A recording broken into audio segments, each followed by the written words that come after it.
Hey, it's Richard of Matthews Wealth Management. Today we're going to be talking about cash management.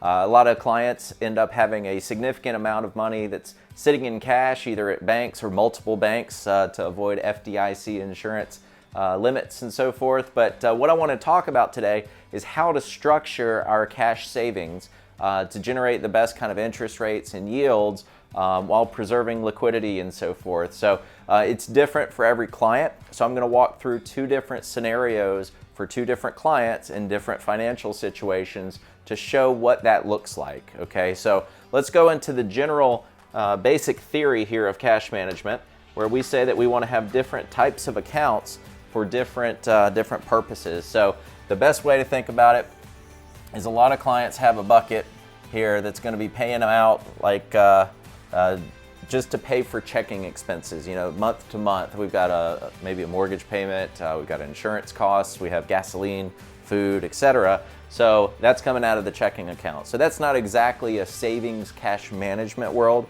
except it's more of a functional purpose for an account to exist. So we'll call that checking.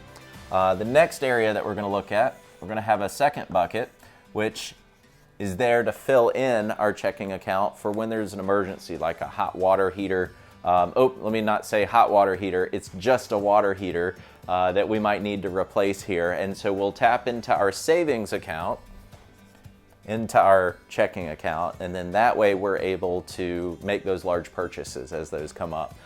Roof might be another example. Then we get up here and we have maybe a portfolio that's generating a yield. So I'm going to put P for portfolio. So that's got dividends and interest. And so instead of reinvesting those dividends and interest, we're going to use those to replenish our savings account, to replenish our checking account for the next time. So there are all sorts of theories as to what these need to be invested into, how big each of them need to be compared to each other. And we're going to kind of tackle how to think about those different things. But the bucket theory is a very, very basic outline of how do we manage our accounts and our savings. So let me, if we go through the concept of a cash reserve, this is like a foundational part of financial planning. For opportunities or for emergencies, we need to have a significant size of cash on the sides that we can employ in those situations. So if you follow Dave Ramsey or if you follow any other methodology, it's typically a multiplier of months of either income or expenses. So what I've said my entire career is you take about 6 months of expenses, and that's your cash reserve. So if your expenses are low, your reserve is low. If your expenses are high, you need to have a large reserve. It's funny because you don't typically see that. You'll see that the low expense people are super savers and they have all this cash on the sidelines, and then you have the super spenders who have nothing saved. So it should be opposite in both of those examples. So let's say that somebody has an expense per month of $5K, all right? So I'm just going to shortcut that. We've got actually 6 months, 12 months, 3 months, it's all over the place. I'm gonna say 9 is what this client chooses. This is one of those things where you'll ask a client their preference, and it's usually a risk tolerance thing as to what they feel they would not want to have anxiety in an instance where they're unemployed or injured or need to rely on some savings. COVID pandemic's a great example. So let's say 9 months in this example. We want to have 9 months of expense. So we're going to have $45,000 in cash reserve, right? So people start saving and moving money, and it's now in a savings account, right? Well, I mean, technically that is a cash reserve. It's just an unfinished, unmanaged cash reserve. So let's talk about what we can do with $45,000 in this random hypothetical client scenario. The simplest thing for that bucket system would be, let's just do 15, 15, and 15, right? 15K, 15K, and 15K. So this first 15K, we'll just put that in a bank account, a savings account somewhere, okay? So savings, and I just checked on bankrate.com, which is a good place to go if you want to see what online savings accounts are paying or brick and mortar. You can sort and filter and all that stuff, but currently you can find a savings account that is 0.20% in a brick and mortar type bank. So I'm sure everybody kind of relates to that. We are in a crazy low interest rate time, so people 10 years from now that come back and look at this video, this is what it was like. You can't make any money on your savings, so that's why everybody's investing it. Anyway, 15,000 here. Let's say we're looking at a money market. Okay, a money market typically, traditionally used to be 2%. I mean, they were 2 or 3%. You could get good short-term contracts between banks, between financial institutions, commercial paper, overnight bonds. That's what money market instruments are made up of, but they pay better. So let's say that here we've got a 0.90, I think was the best one I saw on bankrate.com. And I mean, that was, gosh, 3 months ago, you could get like a 1.5% in money market at Charles Schwab, at least in a brokerage account. But yeah, they're all tanking, so down to under 1% now. And then the last one here, let's say that this one, we're going to be looking at some interest that's coming off of a municipal bond. Okay, so municipal bonds are from municipalities. We're in Fountain Inn, South Carolina. If they were to do a municipal bond, we could invest $15,000 into that. It would pay out an interest rate, and that interest would be tax-free because you're investing in a community, in a municipality. So those are impossible to find nowadays. So as a matter of fact, the last 3 searches I've run in North Carolina and South Carolina have returned 0 results for trying to find a secondary market municipal bond that's both federally tax-free and state tax-free. So these don't really exist. So let's talk about what they used to exist at. Let's say 4% tax-free. So that's awesome. Now, if you've noticed, savings account, money market, municipal bond, those each have very different levels of liquidity, right? Savings account, you can spend immediately. It goes directly to checking account, it's gone. Money market, if it's a money market fund, it requires a day to settle, where you would sell that, move it to cash, and then you can spend it. So that's just like a one-day liquidity.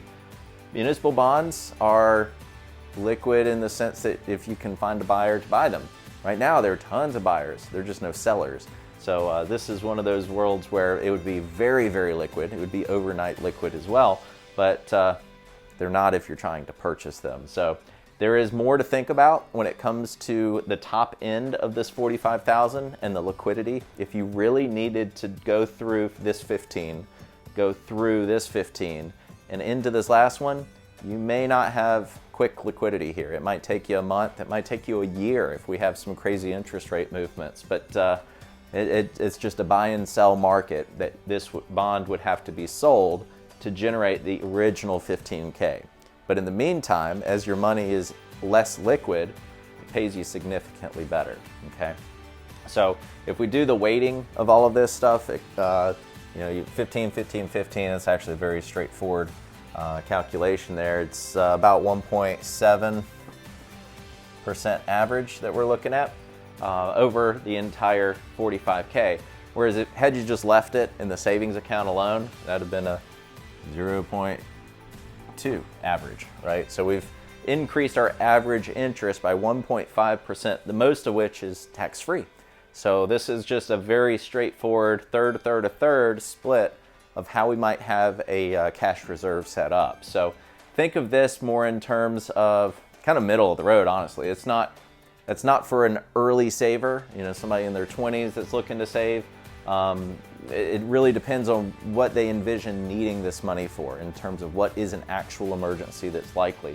Let's flip to a different scenario where we talk about somebody who's already retired, right? And when somebody retires, they've already got a substantial amount of money in savings, right? And it could be in a joint account, a non-qualified account, an IRA, for example. All of these different types of accounts, even though the money is there, you just would say, great, 45K of it is now reserved. Where is it? Is it in the IRA? Is it in the non-qualified account? Is it in a Roth maybe? All of these things will factor into being able to tap into it and then what tax consequences come from it. But the structuring is not going to be based on taxes. The structuring is going to be based on liquidity needs. So somebody that is retired, what they want to do is leave most of their money in that savings to generate the interest and dividends to pay out the income, right? They don't want to touch principal if they don't have to. So we're going to actually be aiming more for the 4% or the municipal bonds and less for the immediate liquidity, because all of this stuff is already in savings. It's not like they're actively trying to build it up.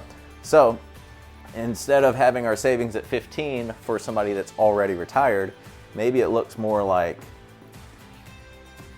10,000, okay?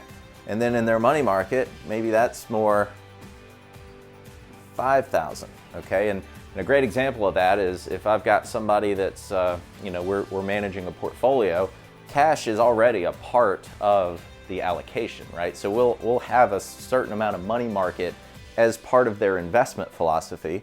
And in this case, let's say they've got a $50,000 IRA. Well, that's a 10% cash allocation.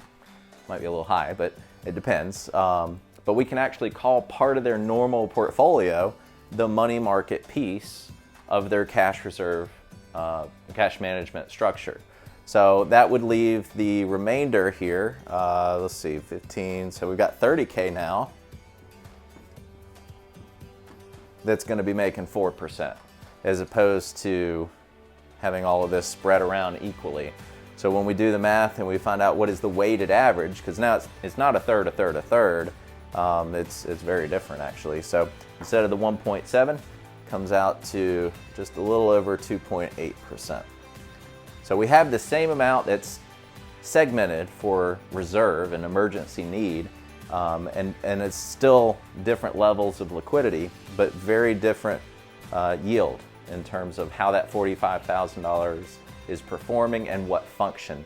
So we want the income to be there as kind of an underlying foundation in the retirement years, but we also need to have as much liquidity, 30K liquidity, in the ongoing savers world of savings and structuring cash management strategy. So hopefully that makes some sense here, but where you put your cash reserve is incredibly important.